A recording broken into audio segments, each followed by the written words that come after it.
We're here today to discuss, and I know there's a lot of focus on AI this, AI that, AI the other, but media buying is obviously one area where it actually is making a huge difference. Like Chris said, not just to enhance or as a little additional nice to have, but literally not only changing the way it functions, but changing the type of people that are going to be media buyers in the future, and changing the type of people that business owners are going to be hiring when they're strengthening their media buy teams because of the role that AI is playing in this. What I forgot to do, so let me just pause and go back. I'm Anzelle Robertson. I'm the Program Director for Direct Carrier Billing, Content and Advertising at the Mobile Ecosystem Forum. I do recognize a couple of faces in the audience, and there are some that I know haven't been in panels where I've been in, so I thought, let me just say who I am. But anyway, welcome. So let's start by asking Mahmoud to kick us off. When you're telling any story, or any narrative, it's nice to, before we look at the current status quo and before we look at where it's going, let's have a quick peek backwards to where we came from. And what did media buying and the media buyer look like, without going too much in how they look now? How did they and it, especially on the creative element side, look like 2-3 years ago? It was hell. The media buyers were solely focused on the performance of the campaign. So there were a lot of elements that eventually were feeding to the campaign success, but it were outside of the reach of the media buyers. That means the creation of the creatives, the data analysis that are post the subscriptions, and actually a lot of the mundane day-to-day upload the banner here, create the banner there, create the copy, think about the creativity, think about the angle of the campaign. So it was a lot of scattered work that was time consuming. So the most time consuming thing that was the thought process of the banners before creating the banners, because banners were actually being created quite quickly, but just the ideas that that were around the media buying campaign.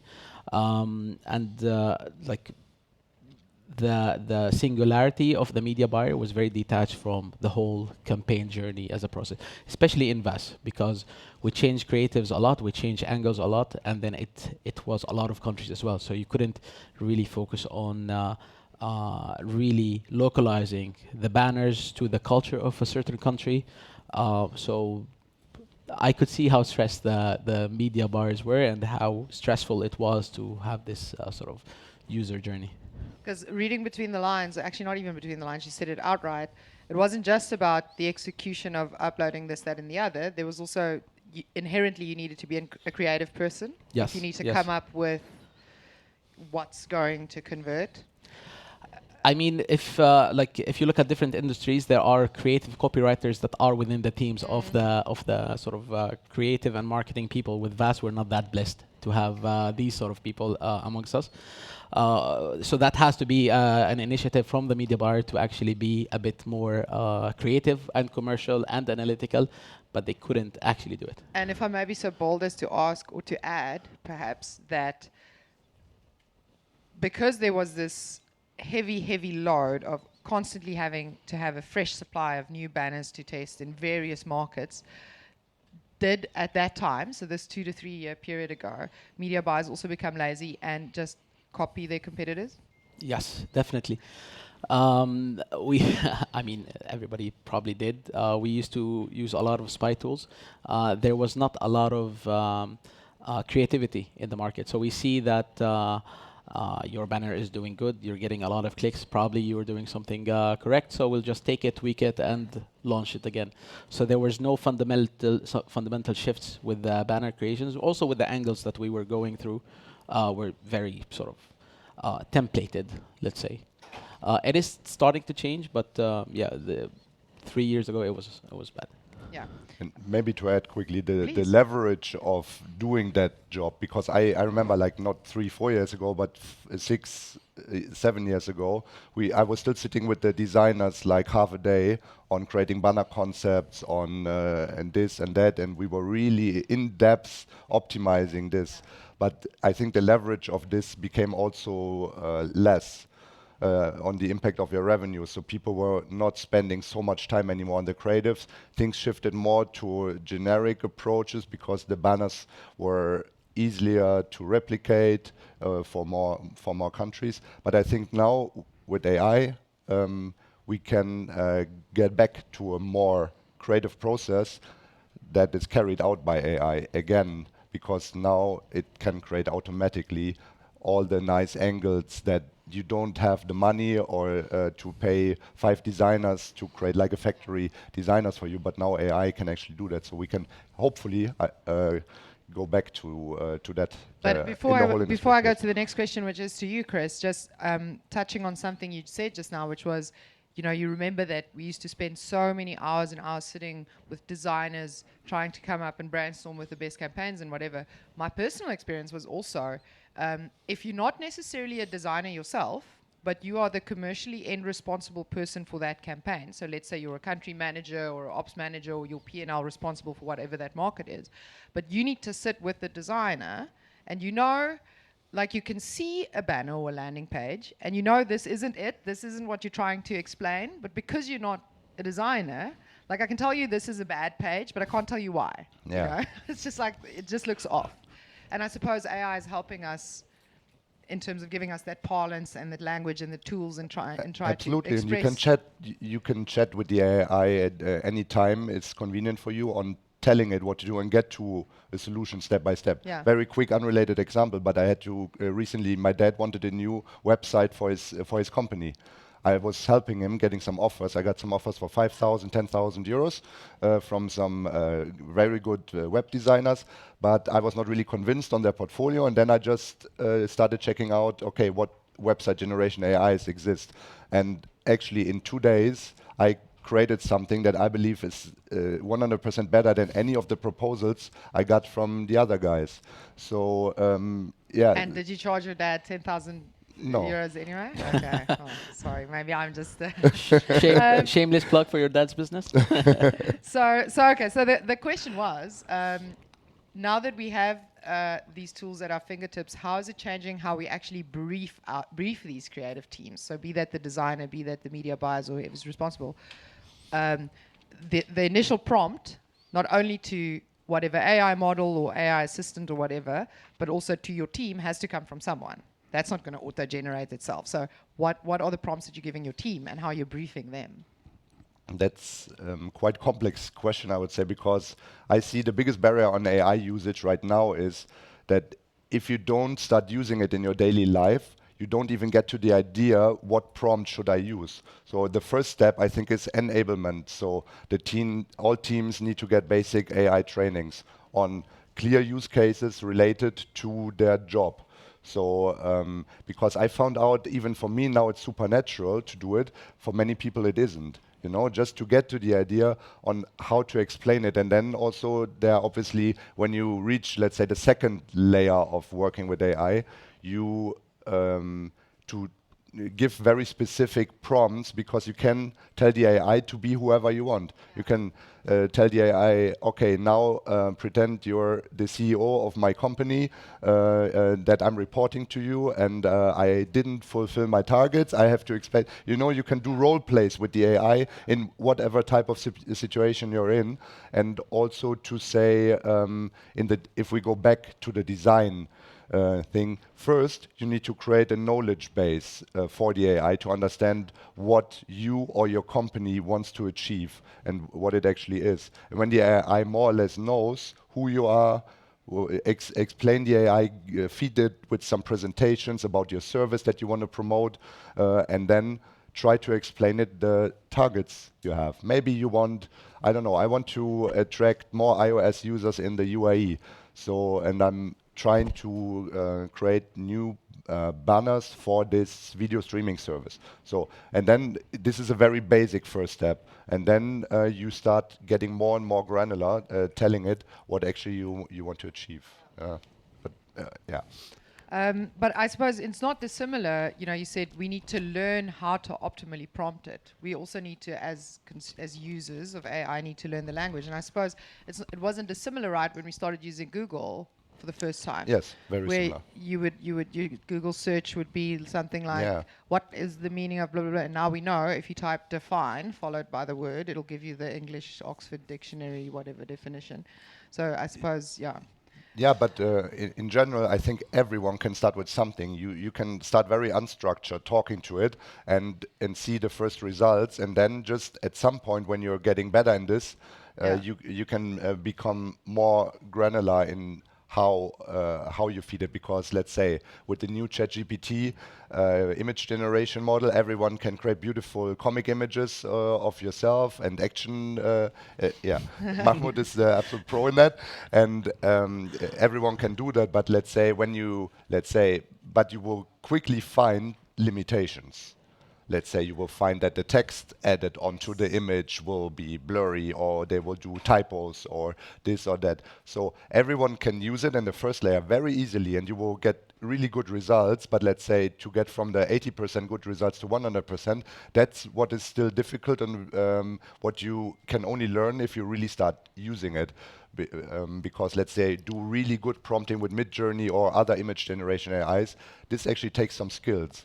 And then also at some point eventually getting to the idea, maybe I can use ChatGPT to generate a proper prompt for Midjourney. The other thing. Yes. So and no, I'm now using 3 or 4 AIs in parallel to generate this for that, and cross-check this, what the other did, and this kind of thing. Yeah. Sorry, did you want to? Because I was going to ask you something. Yeah, eventually this is what is happening. If you get the nice emails and then they are super long, super detailed, and then you take them to the AI, it's like summarize this, it probably will give you the original prompt of the email. Back. Yeah, then exactly, like an Inception. Exactly. So situation. it's a bunch of AI agents eventually talking to each other. And where does that leave us? What are we going to end up doing when doing more creative work?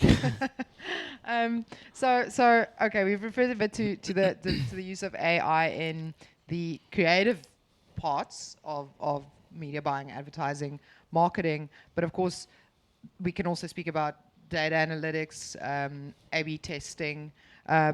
Mahmoud, we can understand that these models, it looks at results and it compares results against results, apples versus apples, pairs versus pairs, and it tells you this is your best performing campaign, or this is what you need to run. But for us in the mobile value added services space, there are often other considerations. We don't necessarily want to run the campaign that just generates the most clicks, because we also want the one that brings us the highest ARPU users or whatever. So there might be other considerations. Yeah. So what are the other ways that we're using AI for, and how do we navigate these other considerations?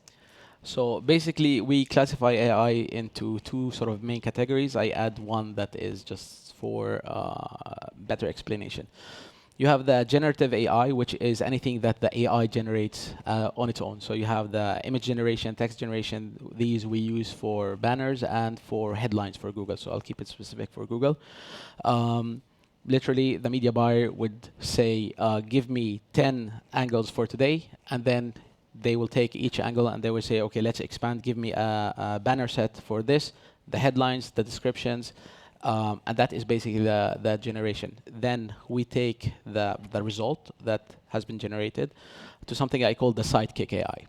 So we want to know if it's going to be acceptable on the Google ad policy. So we upload it to Gemini. I find that the Gemini AI is more in tune with Google Ads policies because it's basically built on the Google infrastructure. If anyone doesn't know, Gemini AI is Google's own. Oh yeah, it's Google's AI agent or LLM. With that, it gives us, I would say, a fairly accurate feedback if the banner is going to be accepted or it's not going to be accepted. If it's not, then we will go further and say, what things do we need to change in order for the banner to be accepted? Whereas in the past, you would have to actually upload this thing, wait for some sort of a campaign approval. Wait for the more critical part is that you would have had to upload it, wait for it to be rejected, get a hit on the score, and then try to figure out what happened, go read the policies manually because they change obviously very fast.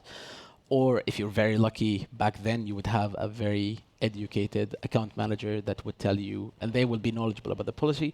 They would tell you that these are the things that you need to be changing.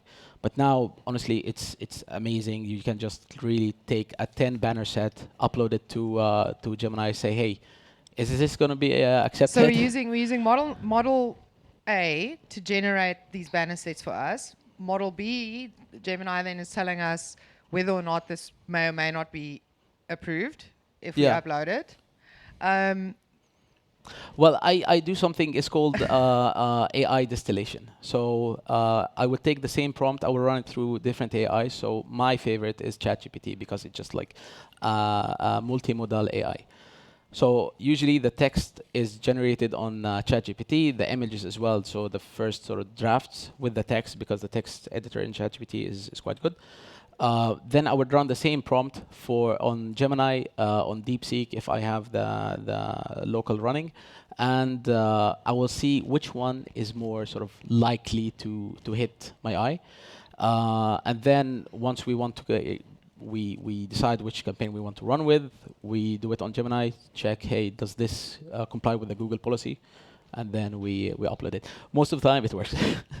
But so what skills, before I go more specifically, before you and I get into a bit more detail, Chris, I know you've prepared a presentation for us as well, right? So just before we get to that, what does that mean for the skill set of today's media buyer? So this, because you referred earlier, you said, you know, in the past, if you had a skilled media buyer or an account executive, they would have been able to know and spot, no, this banner is not going to be approved because of this is what you need to change, whatever. But you're saying that that's being done for you. Yeah. So we still have the third sort of category of AI, which is the analytical AI. So this is where the real AI power comes to play. A lot of people just think, or the misconception is that you take your data, dump it on ChatGPT, even ChatGPT Playground, which is the sort of more developer kit on the back end, and then you will ask questions. It doesn't really work so well. For example, we collect 200 touch points on the user journey. That means that the interactiveness with the campaign, the user sort of interactiveness with the page, and every event that comes after the user has subscribed. So billing notifications, customer care, sort of complaint, all of these things. Realistically, we have been doing it for 7 years. Was anyone looking for at it? Yeah, maybe some data analysts with like this wide of a screen, and then it was humanly impossible to actually draw all of the conclusions that were happening on these touch points. We, with the help of Humam, with our CTO, he's also a very sort of AI buff. We have our own local models. That's the name of an actual person, not an AI model, Humam, by the way. Although you would mistake it. So we have local models that they are trained, and the philosophy that we follow is that if anything is targetable on the platform that we are using, in this case Google, we would draw connections between them, because eventually it doesn't make sense that let's say something that you cannot target and you cannot influence, that you would draw connection into that parameter. So anything that is targetable on Google, languages, IPs, sort of screen resolutions even, you would always find categorization towards a goal: higher ARPU, higher profit, lower complaints, all of these things. With AI, it's easy to draw the lines between all of these touch points, and then you don't have to be a data analyst to actually do it.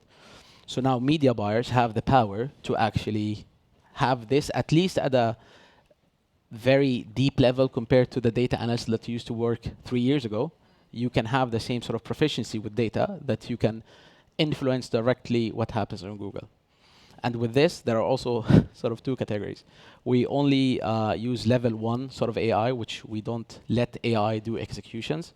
We only let AI do recommendations. Okay. There are companies that are very confident with their models, that they are automating the execution of the optimization. So they would go further than what we do, to be honest. And they automate the optimization, and then it will take the decisions that are already pushed via API on the Google campaigns. So that is where you start asking, would the media buyer role be obsolete? Yes, and there's a scenario in there where I could go to work this morning with the help of my various models, set up a campaign, come to work tomorrow morning without having touched it, and it would be a completely different campaign, because it sort of amended itself, improved itself, automated itself. But in the real world of mobile value-added services, we have compliance requirements, our pricing information needs to be somewhere, the terms need to be adjacent to the call to action and this, that, and the other. But we'll get to the compliance. Before we do, let's see a bit of this in action. Chris is going to show us a bit more detail before he does. He's prepared a couple of slides. You were given... Yeah, I have it. Great. Thank you. Before I start, I told to some people during the last 2 days here already, but this was one quote I read last week somewhere, which was blowing my mind as I'm still trying to understand how AI will influence all our jobs and lives. And there was a Harvard professor got asked, how are you dealing with AI in Harvard University with your students now being able to write their PhD within a day? He answered, oh, it's very easy. He said, I just expect 5 times more than before the age of AI. And I think that hits the spot for me, because any of us now can replicate themselves. I can create the Chris internal communication chatbot, so that instead of anyone talking to me directly, the first layer they would speak to Chris internal agent. Then I would have the customer Chris agent, where my clients would talk to in the first layer, and he would filter the information. And you can make yourself like you can double, triple, quadruple yourself already with what is existing now. I just created a little visual, because I'm a marketing guy, a little presentation of our Meshhead's AI agent, which is called Atlas, that I just want to show you quickly what we are doing right now. I believe maybe like what Mahmoud is saying, watching 200 data points and stuff, they are more advanced than we are in that terms. Others here at the conference, they are using what we just said. They are automizing already the execution of. We are also like what Mahmoud at the same agency is doing. We're just using AI recommendations because I don't trust what AI is doing. And also our marketing team wants to still be in control. But how will it be in 1 year? I don't know. And I believe as we see it's progressing so fast, I believe in 1 year, possibly we also use automatic execution, while right now we still rely on recommendations. And this little fox called Atlas, what he's doing at Meshhead's internally right now, he is connected. So he's doing daily performance tracking. So he monitors he's connected to the Google API, and we're using a cloud database from Google called BigQuery. So he's connected to those 2 APIs, and he can read all the data, while the cloud database is more efficient, because if you want a direct response from him on asking the Google API on a specific campaign, it's still a very slow request, because he still needs to process it. So he identifies opportunities. So what he's doing right now, all our media buyers getting a daily email with the top 5 highest leverage recommendations on their accounts. And he's not looking at like just a bit here. He's looking at the deeper level that is more difficult to check on a daily basis for a media buyer, because our media buyers on average are managing like 20 accounts each. So you cannot go into any placement optimization every day and whatsoever. This is what Mahmoud already said. The AI can do analytics on much deeper levels. Even if you have the data, now we can actually access and process the data. So he's sending them email at 8 a.m. in the morning with the top 5 highest leverage recommendations, where 2 sometimes are still very bad, but we're still training the model, and I think he's already creating a good value by that. And I'll ask you something. I have to ask. Sorry, with my mom mic. I have to ask. Yes. Why is he a fox? Is there a reason, or is it just he's a fox? Foxes, at least, they are smart. At least it's the image that a fox is smart, okay. And Atlas is a very smart person. So that was the first layer during. He's eventually AI generated, yeah.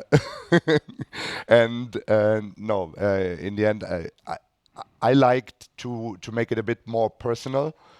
because all the marketing and whatever we're doing is became super technical. And I mean, I will get to the next point of what the plan with this Atlas is. He's still a baby, and but I hope in Marbella I will already be able to show a bit more sophisticated version of it.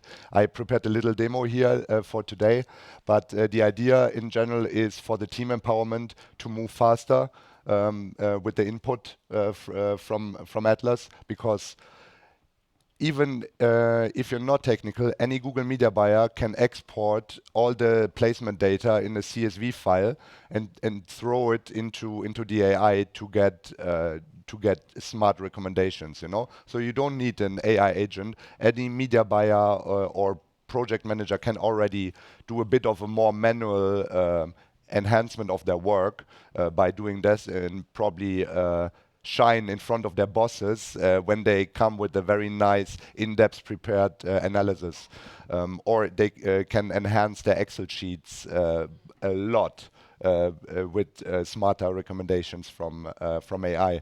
Yeah, so you optimize smarter and you can outperform expectations. So it's a recommendation for any, I think since there's still a huge gap of what AI can do and what not, you can very easily shine by using AI in a good way and to exceed expectations of your bosses eventually. Yes. So very quick demo on. So the plan for Atlas is we're currently working on finalizing the web interface that exists. It looks very ugly, but we're currently making this nicer. I'm developing the mobile app and the voice assistant. So the idea is that all in the beginning, all our Mesh employees have Atlas with them.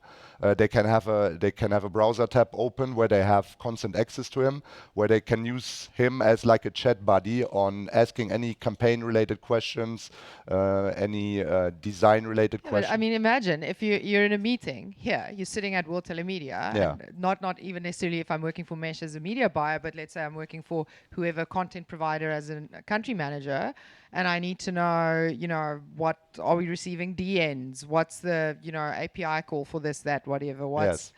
As long as you've trained it, he's right there. Exactly, and the more data you give him about your company, the better his response will get over time.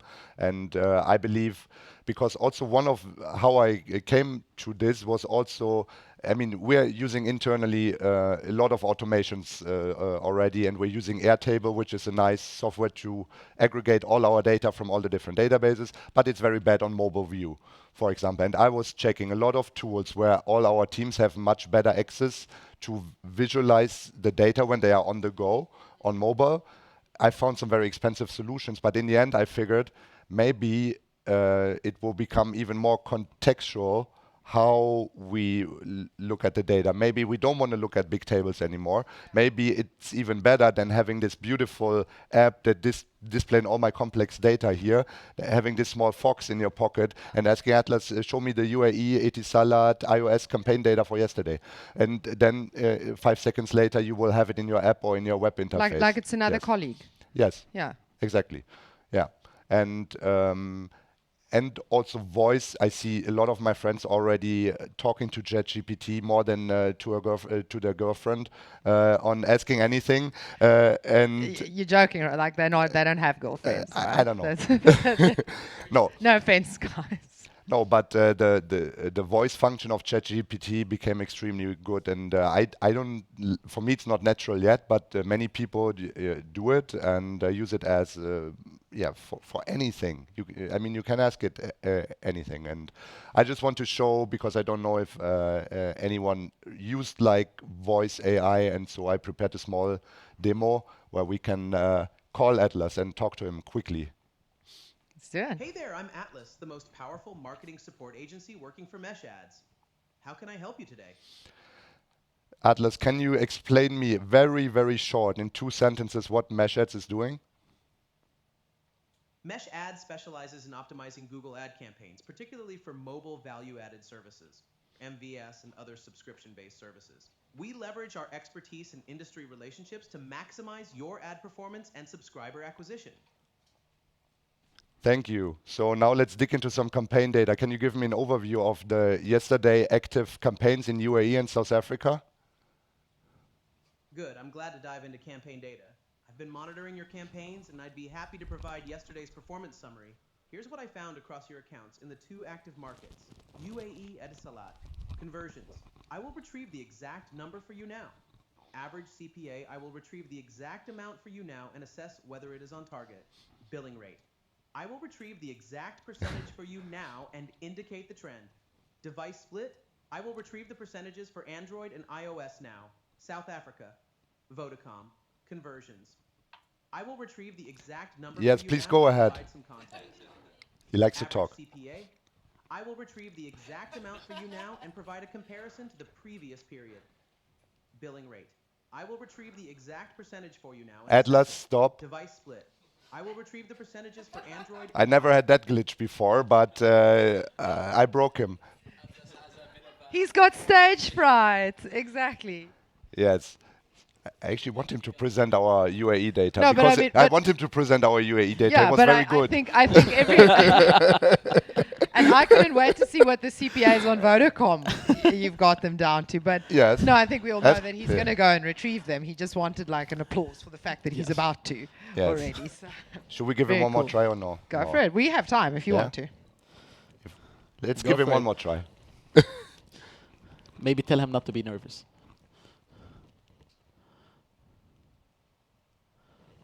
Hey there. I'm Atlas, the most powerful marketing support agency working for Mesh Ads. How can I help you today? Please show me the South Africa Vodacom conversions and CPA for yesterday. Hey Johnny, I'm Atlas. I've been tracking the send of conversion opportunities. I can certainly help you with conversion and CPA information. To give you the most relevant information, could you clarify which campaign you're asking about? The South Also, Africa are you Vodacom. asking about South Africa Vodacom conversions and CPA? Yes. All right, I've been monitoring the situation in South Africa. Yesterday for the South Africa Vodacom campaign, the daily conversions ranged from 1,000 to 1,400 conversions per day.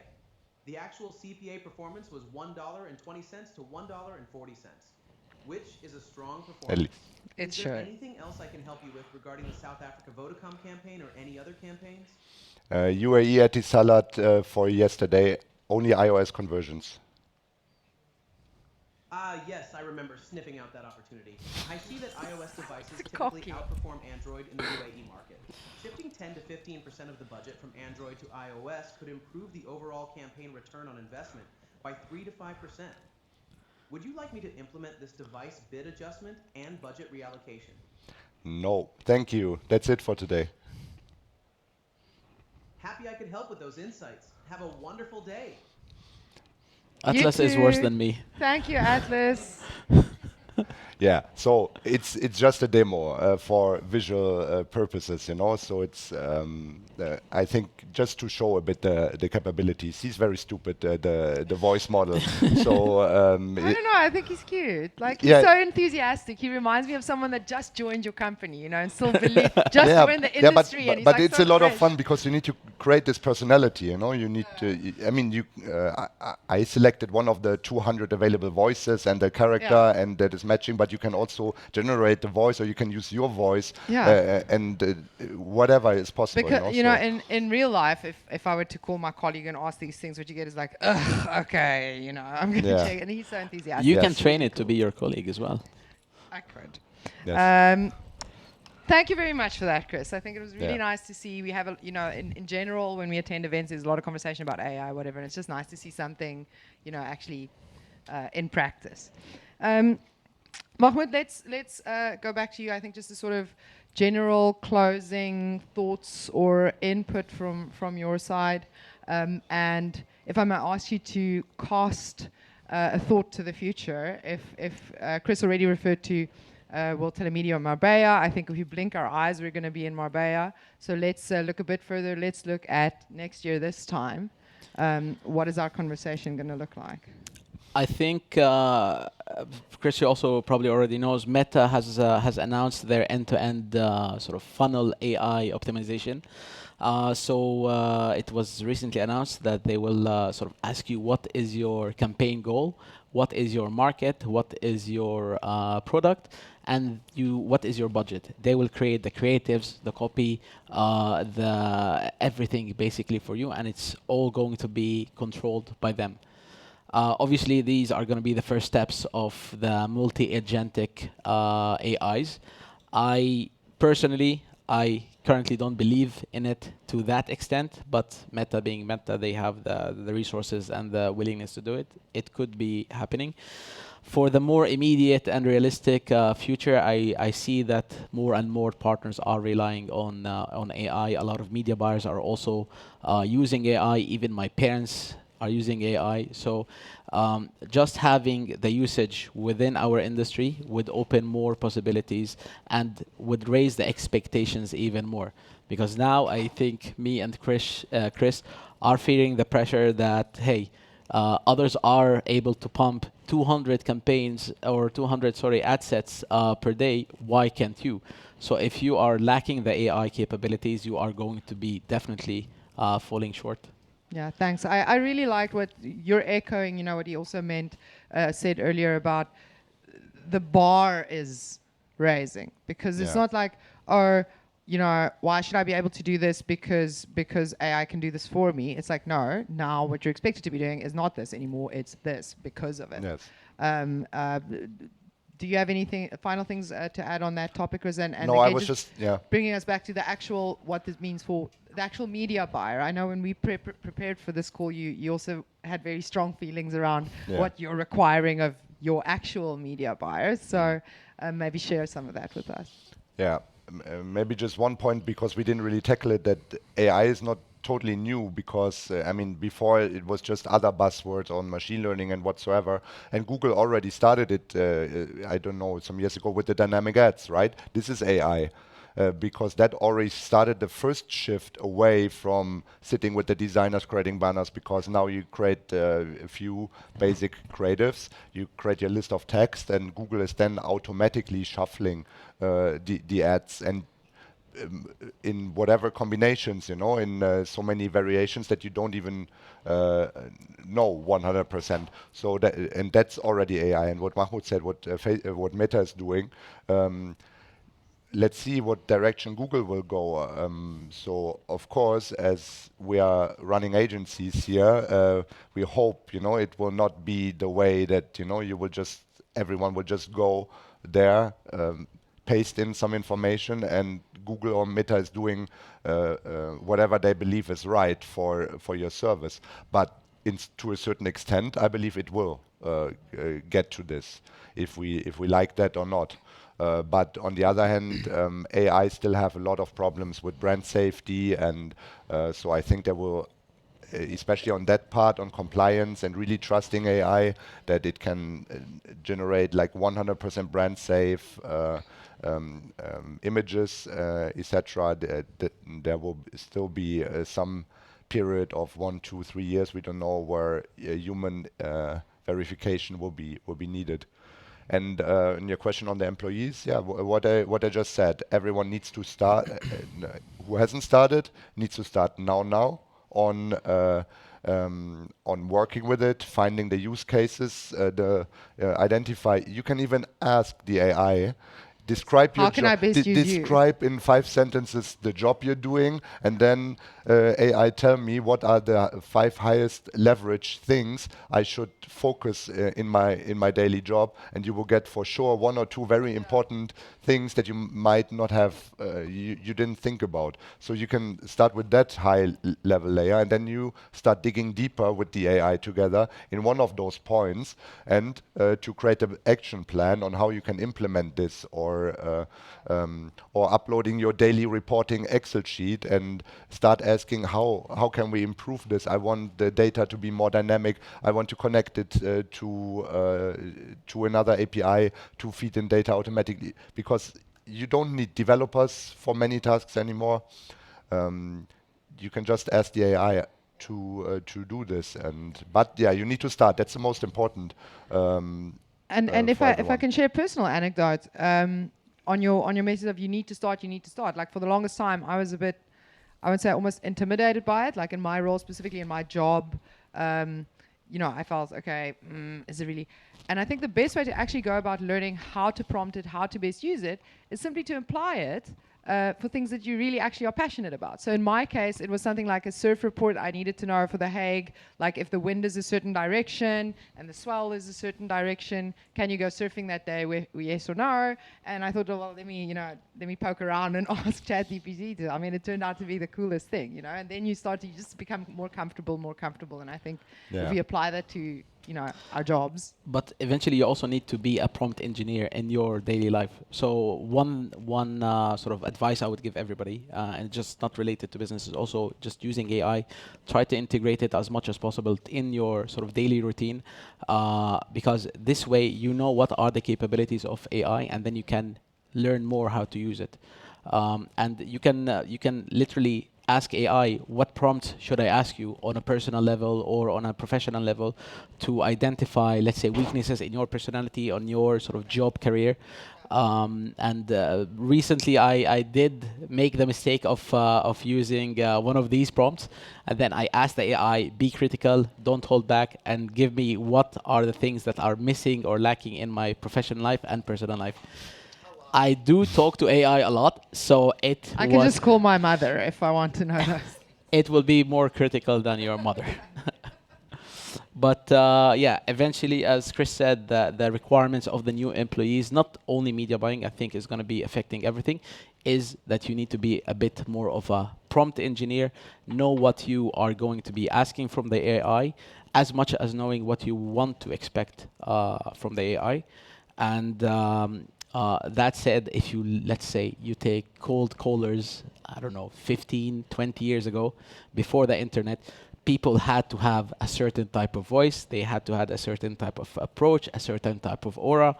And then once internet happened, you had email marketeers, you have display sort of websites. So the marketing industry didn't shift by was not dead or was like killed by the introduction of internet. It just shifted. The skill set also shifted and gravitated toward more online things. Quite right. Yeah. And now I feel personally that AI is the new internet break for the older people within this group that grew up without the internet, had the internet, and then now we have the AI. So we know the shift that happened, and we should monetize it and use it in sort of every aspect as we use the internet.